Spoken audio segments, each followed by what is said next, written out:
Hola, ¿qué tal? Yo soy Cristian Flores en la materia de Economía Actual de México y la globalización de 10 a 11 de la mañana.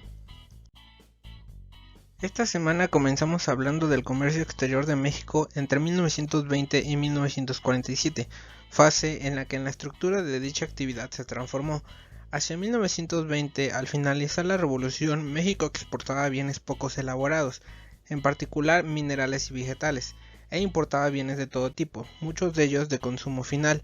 Carecía de un programa de financiamiento gubernamental para realizar dichos intercambios, y aun cuando su principal socio comercial era Estados Unidos, realizaba transacciones más o menos significativas con otros países. Para 1947, cuando inició de manera formal la era de la sustitución de importaciones, al introducirse las licencias de importación, su canasta de exportaciones se había diversificado e incluía una mayor proporción de ganado y manufacturas. El valor del comercio exterior de México también quedó asentado en dólares corrientes en varias fuentes del periodo y de años posteriores. A diferencia de la información en pesos, todas las series de la época en dólares están incompletas, quienes fueron elaboradas en México por el Bancomex y el Banjico, y en el ámbito internacional por la Tariff Commission de Estados Unidos y la Liga de las Naciones. Además, se mencionaron otros datos como que en Haití se creó un decreto en donde comenzaban a matar a todo aquel que no fuera de su raza, donde surgió un embargo económico que tiene aproximadamente 150.000 años, y que también existió el proyecto Laguna Verde, que era un proyecto nacional de México que constaba de una planta nuclear que generara energía eléctrica surgida desde Carlos Salinas de Gortari. También comentamos acerca del empleo en México, y es que durante la década de los años 50 y 60, las economías capitalistas más desarrolladas disfrutaron de un tiempo económico favorable, sin precedentes, combinada con índices de bajo desempleo, baja inflación y un rápido crecimiento en los estándares de vida. Esta etapa estuvo muy cerca de ser nombrada como la era de oro, a no ser de que en la segunda mitad de los años 60 y entrando a los 70, toda la estructura del crecimiento estable y rentable amenazó con derrumbarse. Y es que el sistema económico internacional de la posguerra, liderado por los Estados Unidos, se estaba desmoronando cuando Europa y Japón cerraban las brechas de la eficiencia productiva, mientras que en este mismo periodo los países colonizados consiguieron su libertad y América Latina emergió de su obligado aislamiento desde la Gran Depresión y la propia afrontación mundial, luchando hacia una nueva estrategia para el desarrollo económico. Los países en vías de desarrollo se cerraron al comercio internacional y persiguieron una rápida industrialización. De hecho, el aislamiento de la economía mundial que experimentaron los países de América Latina desde 1930 hasta 1950 se debió a las propias tendencias del ámbito internacional.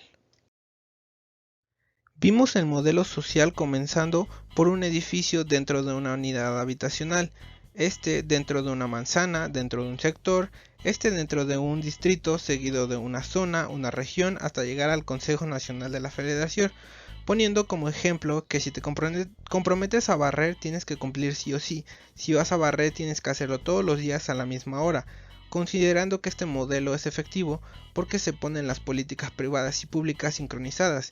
Mientras que los chinos y japoneses creaban una entidad, nosotros estábamos apostándole a una desunión netamente social. La relación de los países como iban creciendo para industrializarse generaron un sistema de barreras. Las cuestiones de la industrialización iban a verse cerradas. Fue en la época de los años 70 que la economía mundial presentaba la tesis de Forer, en donde se señala que para enriquecer un país hay que empobrecer a otros. Finalmente comentamos acerca de las construcciones del milagro mexicano y como lo menciona Aurora Gómez, es fácil decir que la tecnología es la llave para la industrialización. En realidad, la puerta a la industrialización se abre como las cajas de seguridad de un banco, excepto que tienen varias cerraduras en lugar de solo dos. La tecnología es una de esas llaves. Todas las llaves deben ser giradas simultáneamente para que la puerta se abra. Si decidimos no preocuparnos por alguna de las otras llaves, no servirá de nada girar la llave de la tecnología con más fuerzas, pues de todas formas la puerta permanecerá cerrada.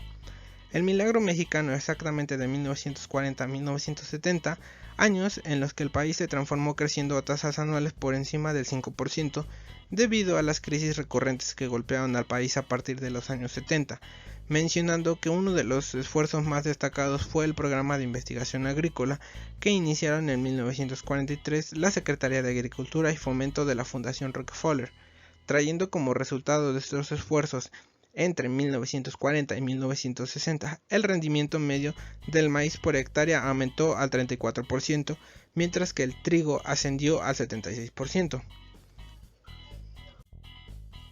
Durante la década de 1940 fue consolidándose en el gobierno mexicano un grupo de ingenieros, abogados y economistas que consideraban que la participación gubernamental en el fomento industrial era un factor esencial para lograr el desarrollo económico del país. Muchos de los miembros de este grupo pertenecieron a una generación llamada epirrevolucionaria o constructora por el historiador Luis González, en la que se enfocaron en desarrollar planes de largo alcance para alcanzar el crecimiento industrial nacional, inspirados por las ideas alemanas sobre la realización industrial, mencionando también que el empobrecimiento intelectual que hemos tenido es por la situación de los sindicatos. Con esto yo concluyo mi participación. Muchas gracias por su atención y buen día.